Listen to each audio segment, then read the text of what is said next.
अस्सलाम वालेकुम वरहमतुल्लाह। Mechanical properties of fluids हमारा चैप्टर नंबर 2 शुरू है और एक लेक्चर हमारा इसमें मुकम्मल हो गया है। आज मैकेनिकल प्रॉपर्टीज़ ऑफ फ्लूइड का हमारा दूसरा लेक्चर है। आइए दूसरे लेक्चर की शुरुआत करते हैं। तो हमारे इस चैप्टर का नाम है मैकेनिकल प्रॉपर्टीज़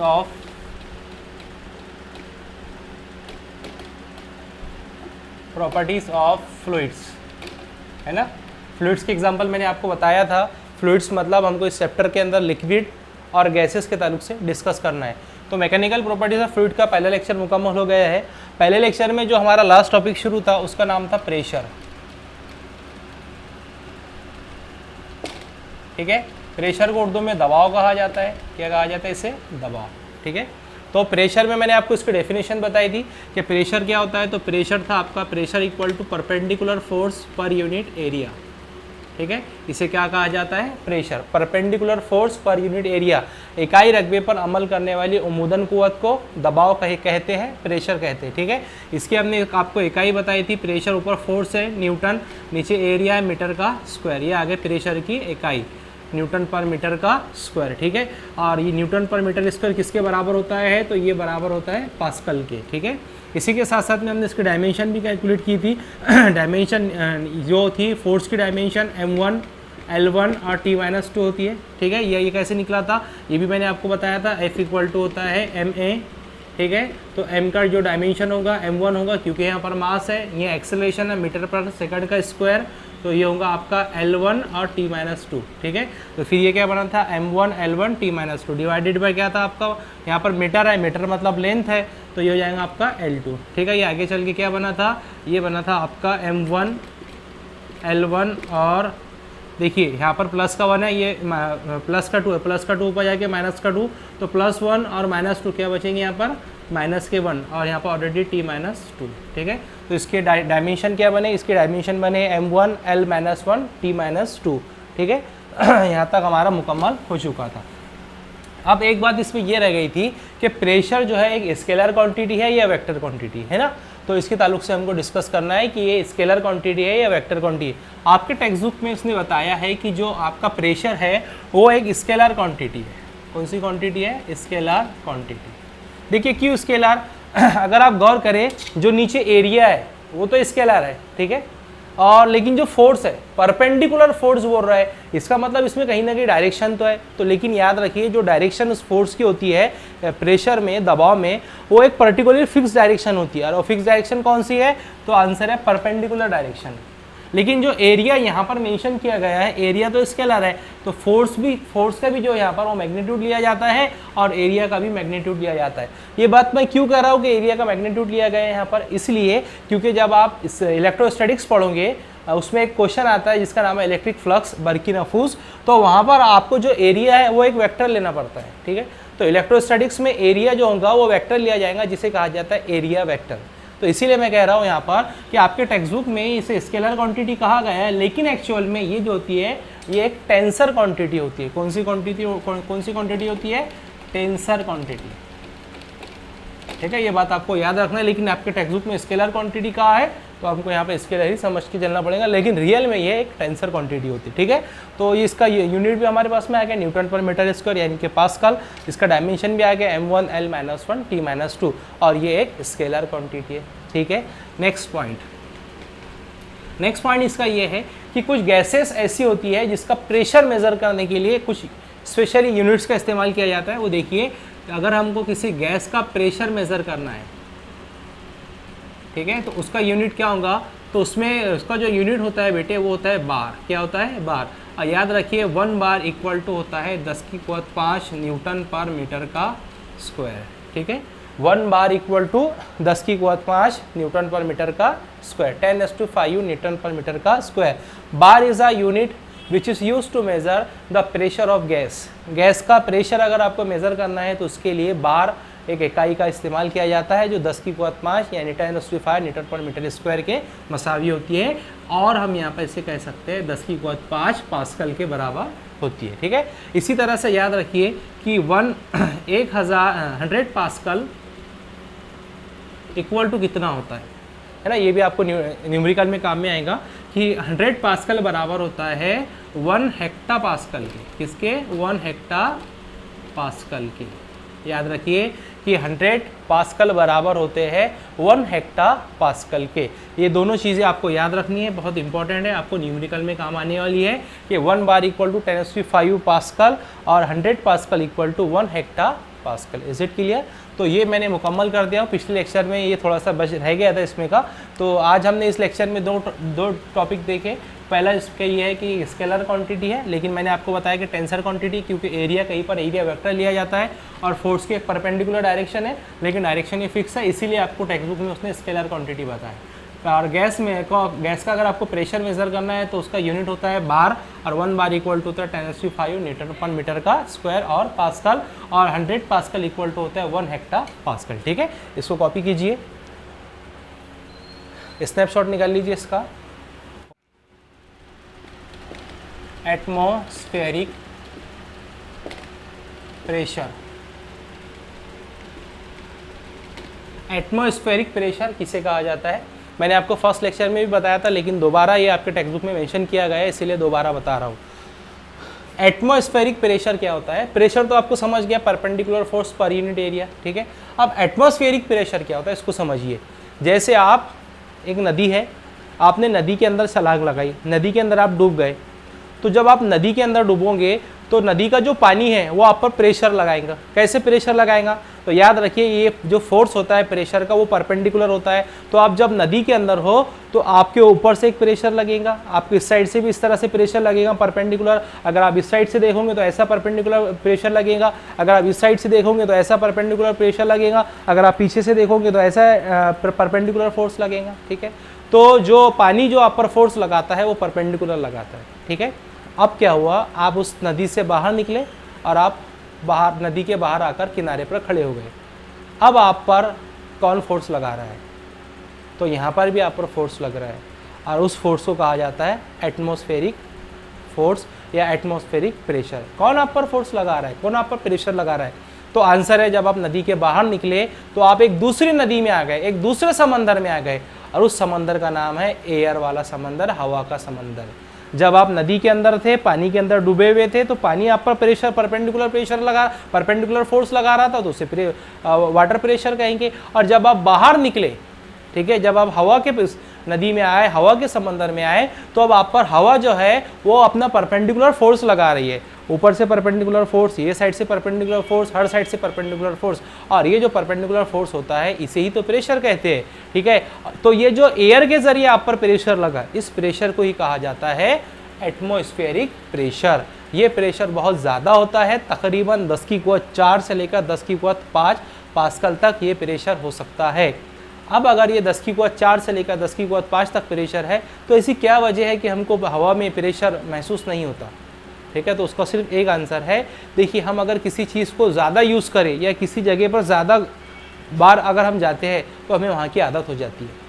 तो हम इस ज़मीन पर, सतह ज़मीन पर जब से पैदा हुए, जब से रह रहे हैं, इसीलिए हमें ये प्रेशर सहने की आदत हो चुकी है। तो यही वजह है, यही रीज़न है कि हमें ये महसूस नहीं होता। ये 10⁴ से लेकर 10⁵ तक हमें एटमॉस्फेरिक प्रेशर हमारे ऊपर अप्लाई होता है, लेकिन हमें क्यों नहीं महसूस होता? क्योंकि अब हम इसके आदी हो चुके हैं, हम बहुत दिनों से यहाँ रह रहे हैं, इसीलिए हमें प्रेशर महसूस नहीं होता। ठीक है, तो एटमॉस्फेरिक प्रेशर बहुत ज़्यादा प्रेशर होता है, हवा के ज़रिए हम पर जो प्रेशर लगता है उसे एटमॉस्फेरिक प्रेशर कहते हैं। वैसे एटमॉस्फेयर का मतलब क्या होता है ये भी आपको याद होना चाहिए। तो एटमॉस्फेयर जो होता है, हमारे अर्थ के अराउंड में जो गैसियस इन्वॉल्व है, ठीक है, उसे क्या कहा जाता है? Atmospheric pressure. तो जिस तरह से हवा हम पर प्रेशर लगाती है, उसी तरह से गैसेस भी हम पर प्रेशर लगाती है, और ये जो हम पर गैसेस के जरिए परपेंडिकुलर फोर्स लगता है, इसे ही कहा जाता है एटमॉस्फेरिक प्रेशर। ठीक है, the gases involve around the earth called as atmosphere, और इसके जरिए जो हम पर फोर्स लगता है उस फोर्स को कहा जाता है atmospheric pressure. Is it clear?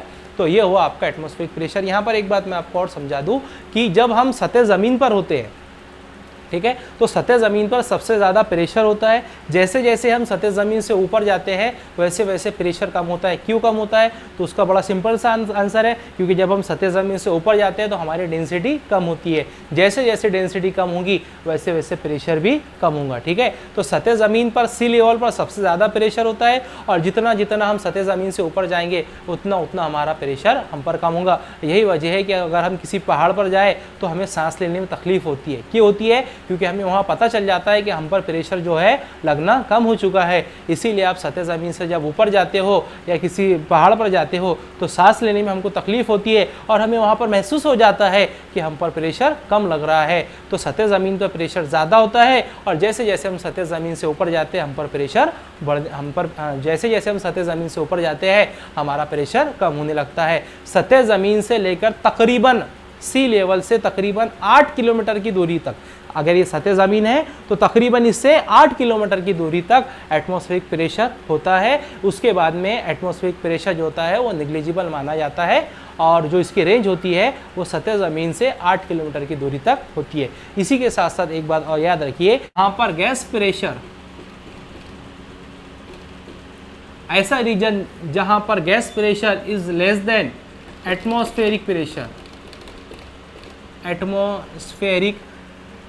Atmospheric pressure है ना, वो रीजन, ऐसा रीजन जहां पर गैस प्रेशर एटमॉस्फेरिक प्रेशर से कम हो, वो रीजन, ऐसा इलाका जहां पर गैस का प्रेशर एटमॉस्फेरिक प्रेशर से कम हो, उसे कहा जाता है वैक्यूम। क्या कहा जाता है उसे? वैक्यूम। याद रखिए, ये बहुत इंपॉर्टेंट है, आपको पता होना चाहिए, है ना। वैक्यूम वो रीजन, वो इलाका होता है कि जहां पर गैस का प्रेशर एटमॉस्फेरिक प्रेशर से कम होता है, उसे कहा जाता है वैक्यूम।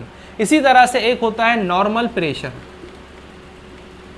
नॉर्मल प्रेशर या normal atmospheric pressure. Normal atmospheric pressure या नॉर्मल प्रेशर किसे कहा जाता है? तो सी लेवल पर जो प्रेशर हमको महसूस होता है उस प्रेशर को कहा जाता है नॉर्मल प्रेशर। ये नॉर्मल है, हाँ, उसे कहा जाता है नॉर्मल एटमॉस्फेरिक प्रेशर या नॉर्मल प्रेशर, ठीक है। तो देखिए, मैंने आपको यहाँ पर दो बातें और बता दी। सबसे पहला कि नॉर्मल एटमॉस्फेरिक प्रेशर किसे कहा जाता है? सी लेवल पर जो प्रेशर हमें महसूस होता है उसे कहा जाता है नॉर्मल एटमॉस्फेरिक प्रेशर या नॉर्मल प्रेशर, और वो रीजन जहाँ पर गैस प्रेशर एटमॉस्फेरिक प्रेशर से कम हो उसे कहा जाता है वैक्यूम, ठीक है। और जो आपका एटमॉस्फेरिक प्रेशर होता है, मान लो ये आपका अर्थ सरफेस है,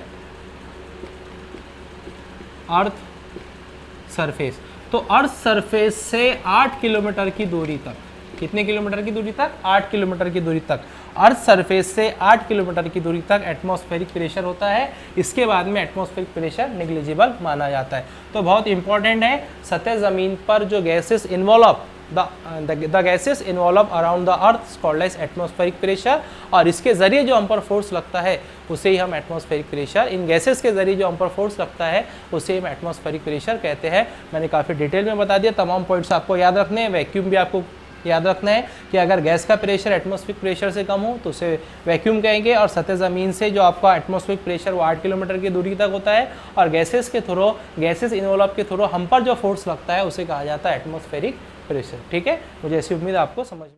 लिक्विड कॉलम के लिए क्या प्रेशर लगता है, देखिए हम इसको कैलकुलेट करेंगे। इसके लिए कंसीडर कीजिए आपके पास में एक बीकर है, और इस बीकर में आपका फ्लूइड भरा हुआ है,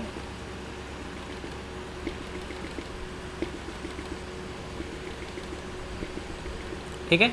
आपने क्या किया कि ये जो फ्लूइड है इसके अंदर भरा हुआ, मान लो कि इसकी जो डेंसिटी है वो है इसकी रो जो है इसकी डेंसिटी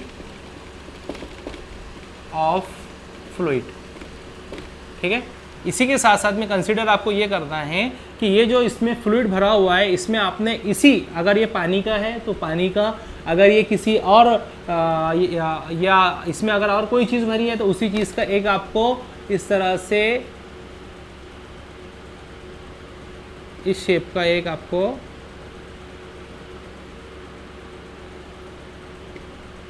हाँ, ठीक है।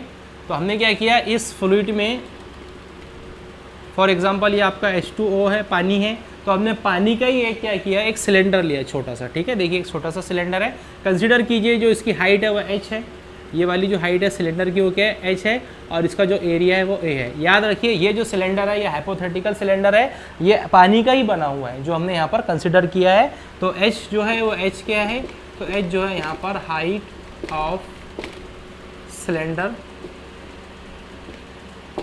ठीक है। इसी के साथ साथ में a जो है वो इसका एरिया है, एरिया ऑफ सिलेंडर, ठीक है। अब देखिए जब ये सिलेंडर यहाँ पर होता है तो इस पर कितनी फोर्सेस अमल करते हैं। सबसे पहले तो ऊपर से जो एयर है वो अपना दबाव लगाएंगी, तो सबसे पहले ऊपर से परपेंडिकुलर फोर्स होगा। तो हमने बोला कि यहाँ से एक परपेंडिकुलर फोर्स लग रहा है जिसका नाम है F1 जो ऊपर से अमल कर रहा है, ठीक है। इसी के साथ साथ में ये जो वाटर है ये भी अपना पर एक फोर्स लगाएगा, परपेंडिकुलर फोर्स होगा। तो परपेंडिकुलर फोर्स की डायरेक्शन किधर होगी, तो आंसर है इसके जानिब होगी, इस तरह से परपेंडिकुलर। यहाँ पर जो फोर्स लगा हुआ F2 लगा, ठीक है। ये भी एक परपेंडिकुलर फोर्स है देखिए, और ये भी ऊपर से भी एक परपेंडिकुलर फोर्स है।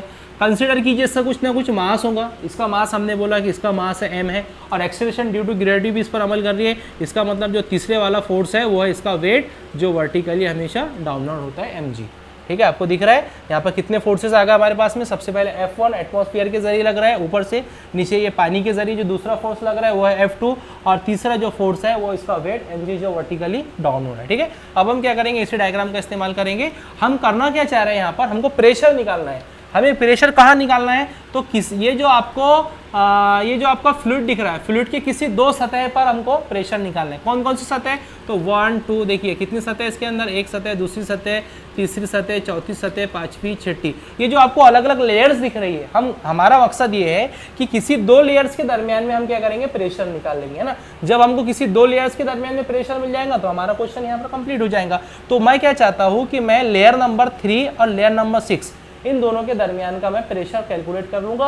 और वो प्रेशर मैं कैसे कैलकुलेट करूँगा, ज़रा इस पर ध्यान दीजिए, इसको समझने की कोशिश कीजिए। हम क्या कर रहे हैं कि लेयर नंबर 3 और लेयर नंबर 6 के दरमियान का प्रेशर कैलकुलेट कर रहे हैं। हमारे पास में 3 फोर्स है, एक तो वर्टिकली अपवर्ड है, सॉरी एक जो एयर के जरिए फोर्स लग रहा है वो वर्टिकली डाउनवर्ड है, ठीक है। एक वाटर के जरिए लग रहा है तो वो ऊपर, वो भी वर्टिकल है, ठीक है।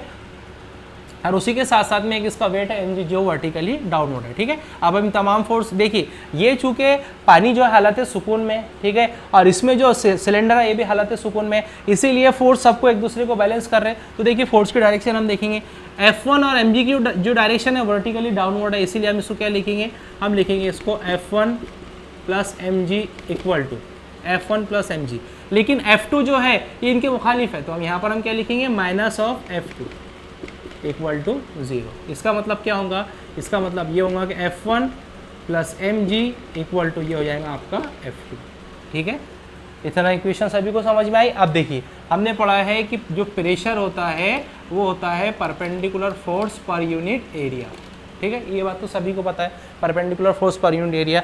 मैं ना फर्स्ट लेयर के लिए निकालना चाहता हूँ, तो मैं यहाँ पर लिखूँगा P1 इक्वल टू क्या होगा, ये P1 equal to F1 upon A, ठीक है। अगर मैं यहाँ से F1 निकालना चाहूँ तो F1 मेरे पास में क्या हो जाएगा, P1A। Is it clear.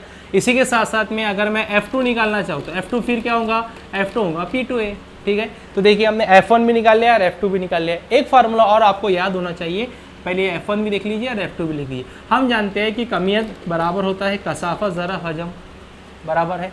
इसका मतलब क्या होगा कि कमियत बराबर कसाफत, और हजम किसके बराबर होता है, तो हजम जो होता है, वॉल्यूम जो होता है, लेंथ ब्रेथ और हाइट होता है, लंबाई ज़रब चौड़ाई ज़रब ऊंचाई। हम लिख लेते हैं इसको LB into H, LB into H. देखिए लंबाई ज़रब चौड़ाई ज़रब ऊंचाई ये किसके बराबर होता है, वॉल्यूम के, ठीक है। तो यह हो जाएगा रो मल्टीप्लाई बाय लंबाई ज़रब चौड़ाई किसके बराबर होता है, एरिया के बराबर, यहाँ पर एच, यानी कि M हमारे पास में क्या आ गया, रो AH, ठीक है। अब तमाम वैल्यूज़ को उठाएंगे, हम यहाँ पर रख देंगे। F1 हमारे पास में कितना निकला, देखिए F1 हमारे पास में है P1A, F1 क्या है हमारे पास में, P1A प्लस M आपके पास में क्या आ गया, M आ गया आपके पास में रो AH इंटू जी। अब आप ये मत सोचना कि यहाँ पर स्मॉल m है वहाँ पर कैपिटल M, आप small capital M small m वहाँ पर ले सकते हो, कोई खास बात नहीं है। M जो है इसका मास है, इक्वल टू हमारे पास में F2 क्या है, F2 हमारे पास में है P2A, ठीक है। यहाँ से क्या कॉमन निकलेगा, यहाँ से A कॉमन निकलेगा, तो यहाँ पर क्या बचेगा, यहाँ बचेगा P1 plus rho HG equal to यहाँ पर क्या बचा, P2 और बाहर क्या निकला, A निकला, A और A कैंसल, ठीक है। A और A कैंसल हुआ तो क्या बचा हमारे पास में, हमारे पास में बचा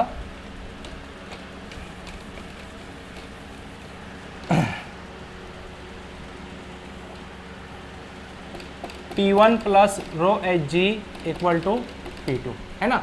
हमें किसी दो नुकात के दरमियान का प्रेशर निकालना था, तो कैसे होगा, तो देखिए ये रो एच जी को यही रह रही, तो रो एच जी इक्वल टू ये हो जाएगा आपका P2 माइनस P1, है ना। तो क्या आ गया हमारे पास में, P2 minus P1 equal to rho H G, ये निकल गया किसी दो नुकात के दरमियान का प्रेशर। हमने क्या कहाँ से कहाँ निकाला, 2 और 1 के दरमियान का। अब ऐसा कोई ज़रूरी नहीं है कि हाँ 2 और 1 है, आप कोई भी पॉइंट यहाँ पर ले सकते हो, ठीक है। तो हमने क्या निकाला, P2 minus P1 equal to क्या आ गया आपके पास में, रो एच जी।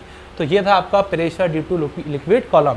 अगर आप किसी सेपरेट पॉइंट के लिए निकालना चाहते हो तो दोनों का डिफरेंस जो होगा वो P के बराबर होगा, ये P बराबर होगा रो एच जी।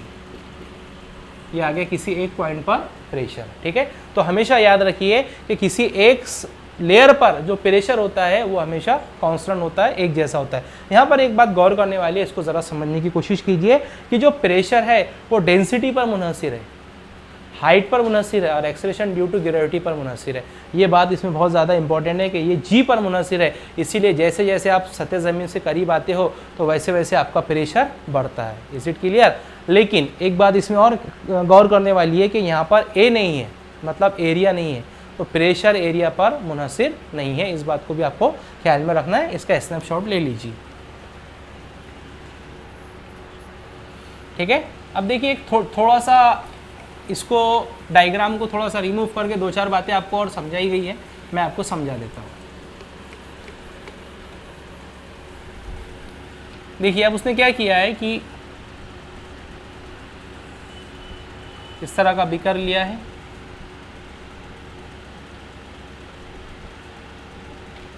ठीक है। इसमें आपका लिक्विड कॉलम है, इसमें आपका फ्लूइड है भरा हुआ,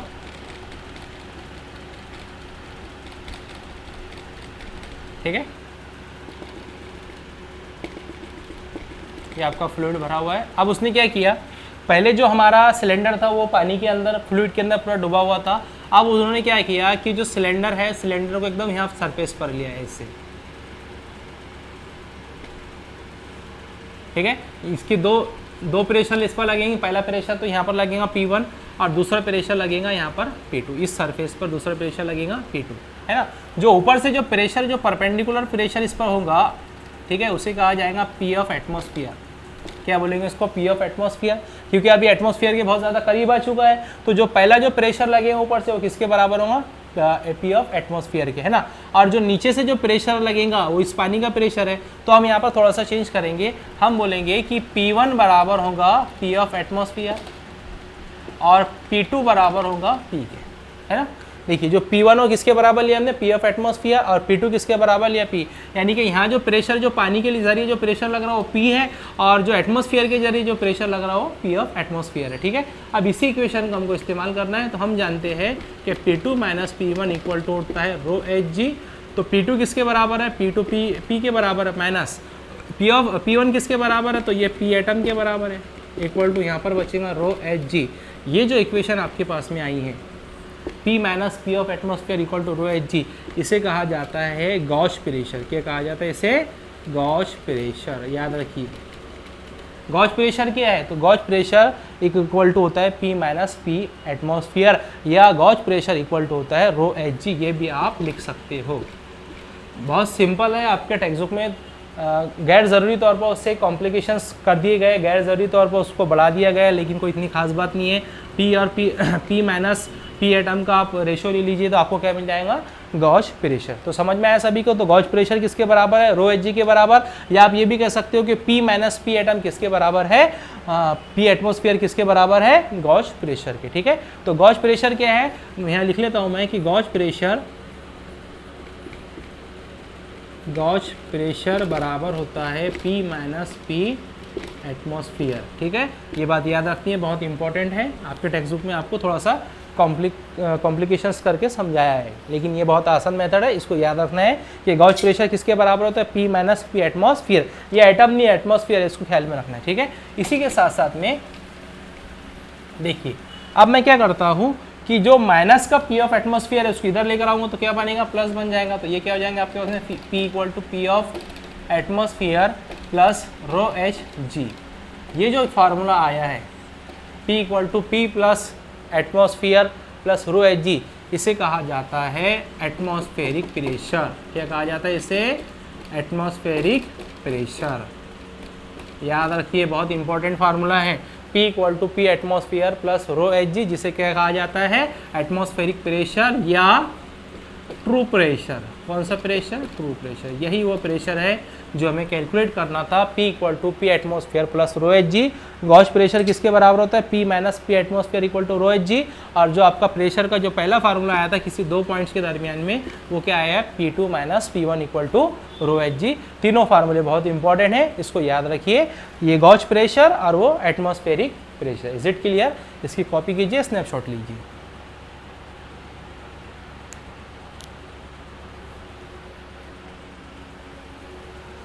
ठीक है, अब देखो इसमें दो कंडीशंस मैं आपको बता देता हूँ, वो भी बहुत इंपॉर्टेंट है। मैं पहले यहाँ पर तीनों प्रेशर लिख लेता हूँ। वो तो आपका एटमॉस्फेरिक प्रेशर है, और जो आपका गॉस प्रेशर है वो क्या होता है? P minus P atmosphere equal to rho H G. इसे क्या कहते हैं? इसे कहते हैं गॉस प्रेशर। गॉस प्रेशर, ठीक है। और जो आपका एक फार्मूला आया था प्रेशर का, P2 minus P1 equal to rho H G, ये आपका किसी दो पॉइंट्स के दरमियान में प्रेशर है। ठीक है, तो इन तीनों इक्वेशंस को याद रखने हैं, न्यूमेरिकल से बहुत काम में आएंगे। अब इसकी मैं दो केसेस आपको बताता हूँ। केस नंबर फर्स्ट, अगर h इक्वल टू 0 हो जाए, क्या हो जाए? इस इक्वेशन में अगर h इक्वल टू 0 हो जाए, इसका मीन्स ये है कि जो सिलेंडर है, सिलेंडर की हाइट अगर 0 हो जाए तो क्या होगा? इसको समझने की कोशिश कीजिए। ये आपका बीकर था, ठीक है, इसमें आपका इस तरह से लिक्विड भरा हुआ था, ठीक है, और ये जो सिलेंडर यहाँ पर था, मान लो वो सिलेंडर की जो हाइट है वो 0 है। अगर सिलेंडर की हाइट 0 हो गई तो इक्वेशन क्या बनेगी? ये बनेगी P2 minus P1 equal to rho multiply by 0 multiply by g, यानी पूरा फैक्टर 0 हो जाएगा। तो यहाँ बचेगा P2 minus P1 equal to 0।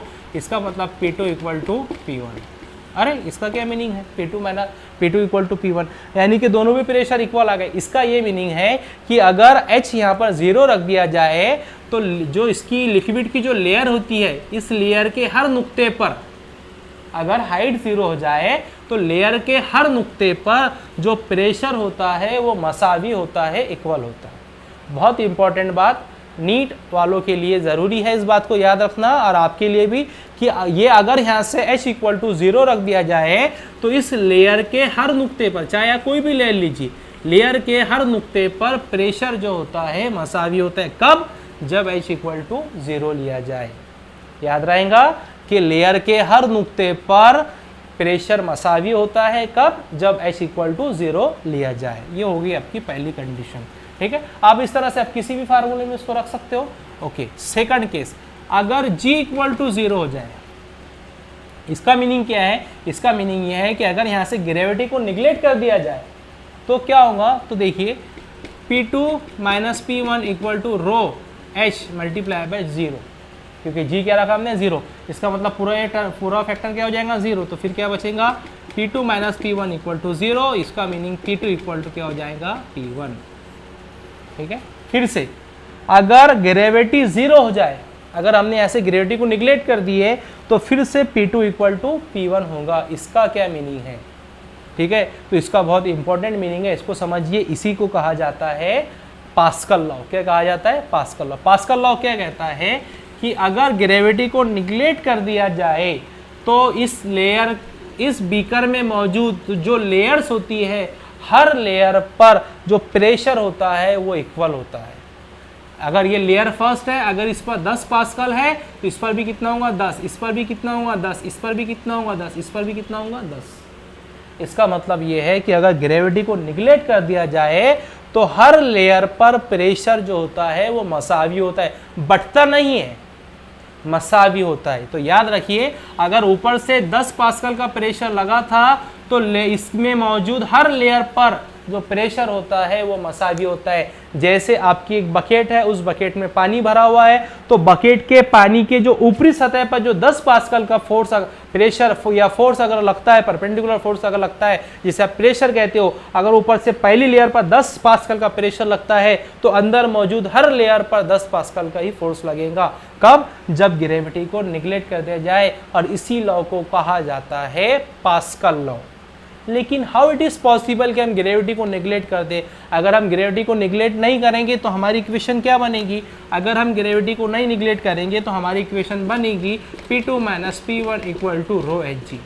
ये किस फॉर्म में मसावात है, ये उस फॉर्म में मसावात है जब हम ग्रेविटी को जी को निगलेक्ट ना करें, और ये किस फॉर्म में मसावात है, जब हम ग्रेविटी को निगलेक्ट कर दें। तो सुनिए अब क्या होगा, अगर पास्कल लॉ में ग्रेविटी को निगलेक्ट ना किया जाए तो क्या होगा। तो सुनिए, अगर यहाँ पर फर्स्ट लेयर पर 10 पास्कल, तो इसका मतलब हर लेयर पर 10 पास्कल। अब हमने क्या किया, ऊपर से एक एक्स्ट्रा प्रेशर अप्लाई किया, मान लो 5 पास्कल का। कितने पास्कल का, 5 पास्कल का, 5 पास्कल का। तो आपका लॉ क्या कहता है, पास्कल लॉ सुनिए, अगर ग्रेविटी के ज़ेरे असर, अगर जी के मौजूदगी में अगर हम इसके ऊपरी सतह पर 5 पास्कल का प्रेशर अप्लाई करें तो ये 5 पास्कल का प्रेशर यहाँ बढ़ता नहीं है, बल्कि क्या होता है, हर लेयर पर ये इसमें ऐड हो जाएगा। तो ये कितना हो जाएगा, 15 पास्कल, ये भी कितना हो जाएगा 15, ये भी कितना हो जाएगा 15, ये भी 15, ये भी 15 और ये भी 15। यही लॉ है जिसे कहा जाता है पास्कल लॉ, कि अगर ग्रेविटी के मौजूदगी में एक्स्ट्रा प्रेशर लगाया जाए ऊपरी लेयर पर, तो तमाम लेयर पर ये जो प्रेशर होता है वो मसावी तौर पर जमा हो जाता है। अगर इसका लेयर इसका प्रेशर 10 था तो ये 15 हो गया, यानी कि हर जगह प्रेशर अभी क्या है, कांस्टेंट है। ठीक है, तो इसे कहा जाता है पास्कल लॉ। याद रखिए, विदाउट ग्रेविटी क्या कहता है, विदाउट ग्रेविटी ये कहता है कि हर लेयर पर प्रेशर मसावी होगा। ठीक है, देखिए इस लेयर पर भी अगर 10 था तो तमाम लेयर पर 10 हुआ। अगर हम ग्रेविटी की मौजूदगी में एक्स्ट्रा प्रेशर इस पर अप्लाई करें तो वो अलग अलग नहीं, 5 अलग अलग नहीं बटेगा कि एक तू चले जा, एक इसको मिल जा, एक इसको मिल जा। ये देखिए 5 ये एक एक नहीं बटा, बल्कि क्या हुआ, सबके साथ में इक्वली डिस्ट्रीब्यूट हुआ। इसके साथ में भी 5 आया, इसके साथ में भी 5 आया, यानी कि तमाम लेयर के साथ में 5 आया। अब तमाम लेयर का जो प्रेशर है वो कितना आ गया, 15 पास्कल, 15 पास्कल। इसे ही कहा जाता है पास्कल लॉ, जो बहुत ही आसान तरीके से मैंने आपको समझाने की कोशिश की है। मुझे ऐसी उम्मीद आपको समझ में आया होगा। तो देखिए आज के लेक्चर में अभी तक मैंने आपको क्या क्या बता दिया। सबसे पहले हमने प्रेशर से शुरुआत की, perpendicular force per unit area, उसका यूनिट निकाला न्यूटन पर मीटर स्क्वायर, उसके डायमेंशन लिख लिए। ठीक है, उसी के साथ साथ में एक स्केलर क्वांटिटी है और गैस मेजर करने का मैंने आपको यूनिट बताया, और 1 हेक्टोपास्कल इक्वल टू होता है 100 पास्कल की, ये भी बताया। नेक्स्ट हमने देखा कि एक pressure due to liquid column कितना लगता है, तो हमने किसी दो सरफेस के दरमियान का प्रेशर निकाला, P2 - P1 equal to rho H G. ठीक है, एटमॉस्फेरिक प्रेशर हमने उसके पहले देखा, एटमॉस्फेरिक प्रेशर क्या होता है, जो गैसेस के थ्रू हम पर जो प्रेशर लगता है, परपेंडिकुलर जो फोर्स लगता है उसे एटमॉस्फेरिक प्रेशर कहते हैं। एयर के जरिए जो हम पर प्रेशर लगता है उसे भी एटमॉस्फेरिक प्रेशर कहते हैं।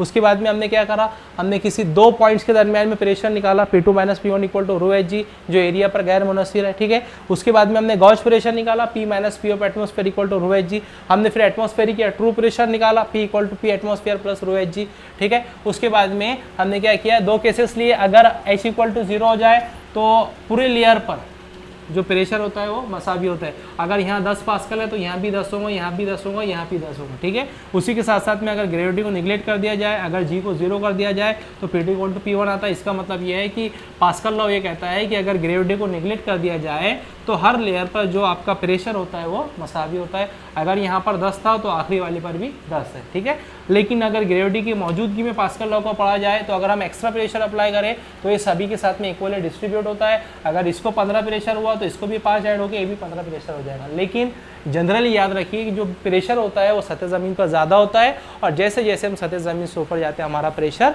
कम होता है। यही वजह है कि जब हम किसी पहाड़ वगैरह पर जाते हैं तो हमें सांस लेने में तकलीफ महसूस होती है, क्योंकि वहाँ पर प्रेशर धीरे धीरे कम होता है। और सतह ज़मीन से 8 किलोमीटर की दूरी तक प्रेशर की रेंज होती है, उसके बाद में प्रेशर निगलेक्ट किया जाता है। आज का लेक्चर मैं यहीं पर रोकता हूँ। मुझे ऐसी उम्मीद है आपको तमाम चीज़ें समझ में आएंगी। फिर से मैं आपको एक बार रिक्वेस्ट कर रहा हूँ कि जो बच्चे या जो शख्सियात मेरे इस लेक्चर को देख रहे हैं, अगर आपको रियली लग रहा है कि आपको मेरे इस लेक्चर से फ़ायदा हो रहा है, तो सबसे पहले मैं आपसे एक रिक्वेस्ट करूँगा कि जो मेरा चैनल है आप उस चैनल को सब्सक्राइब कीजिए। देखिए बहुत सारे